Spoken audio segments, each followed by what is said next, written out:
And lastly, the Warriors appeared to not be interested in a trade for Kevin Durant.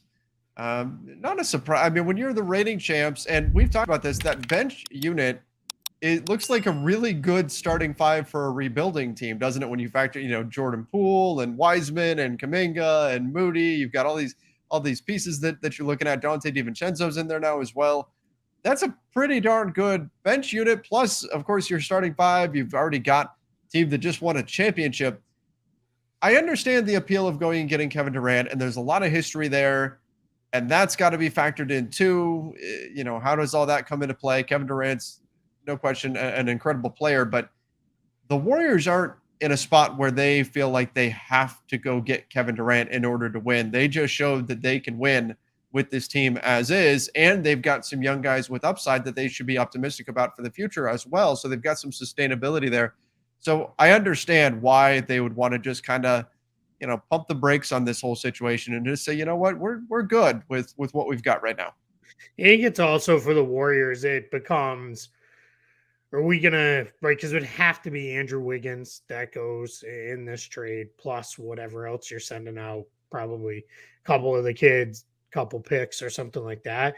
And then what you're locking into is if healthy, you're awesome, right? You're probably the best team in the league. Challenge is Draymond Green has had injury issues several years running now. Stephen Curry's had problems a few years in a row. Klay Thompson just got back from missing 2 full seasons. Yeah. Durant has missed time each of the last 2 years after coming back from missing a full year. So I would be a little skeptical of that without really good depth. And you're probably not going to have that really good depth because you're going to have to give some of that up in the trade for Durant. Plus, you're also locking into 3 more years of big money. The Warriors are sending signs of, hey, we're kind of hitting our limit here of spending. Like, once we start pushing $400 million between salary and tax penalties, that's probably where we don't want to be at $500 million every year for this team. So I think as we look at it, this makes sense why they would stay away. And I think now too, it's how much better do we need to be? Like we just won the championship. Maybe it'd feel differently if you'd lost, but they didn't. So, run with it. I am far more interested in seeing, do they sign Jordan Poole to an extension or not? My guess is they don't. And then next year, are they really going to have to pick between Wiggins and Poole? I said before, a whole bunch of teams with cap space. Those teams are going to be pushing for one of those two guys, especially if Wiggins has another year like the year he just had. Yeah. Good point. Especially given how valuable wings are in the NBA right now.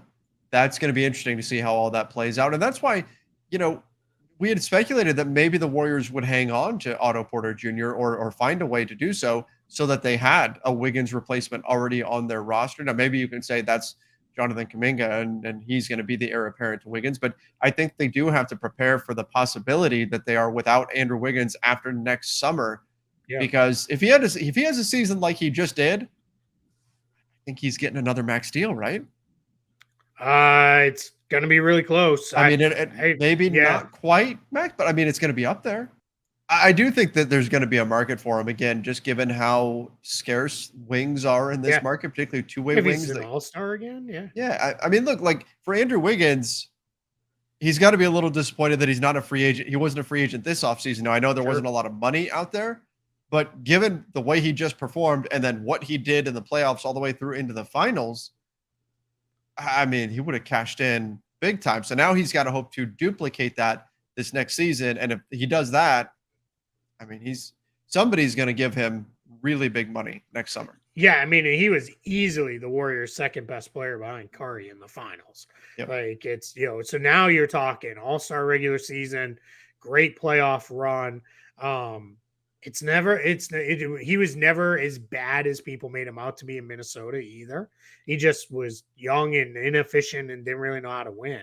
And now I think he's kind of put it all together. And yeah, I mean, he'd be just kind of going into his prime years too. So that definitely going to be interesting to see how they make that work. Because I don't think they're going to sign both of them. Because you're talking Wiggins, $35-40 million, Poole, somewhere $30-35 million. That's That's a lot. And I do think they're hit a point where it's, yeah, we can't. Like where we're not gonna go that we're not gonna have there'd be 4 guys making 30 plus million plus Draymond coming. I think Draymond has a player option next year too. So that's another thing. Like, yeah, I can't see them going that deep into the tax We'll for see. all of those guys. The luxury tax is unfair. Yeah, right. Yeah. That's what it is. Gonna That's finally cost the Warriors. Yeah. I mean, and it might, right? I mean, it's not that it's unfair. It's just this is what the luxury tax is supposed to do, right? It is yeah. supposed to rebalance the playing field to a level where, hey, if you want to pay that much, it's gonna be painful. And here's what it is.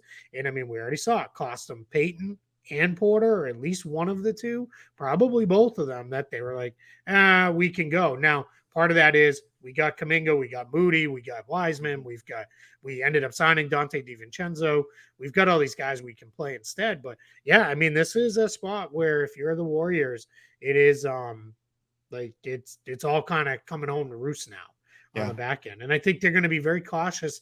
I don't think they want to be 2 years from now with a bunch of older injury prone players kind of floating around there. That is like, we're okay, but we're not really title contenders, but we pay over $500 million a year for this team. I don't think that's where they want to be. Well, then that also means they're out on Kevin Durant, and we don't even know for sure that Kevin Durant's going to be traded.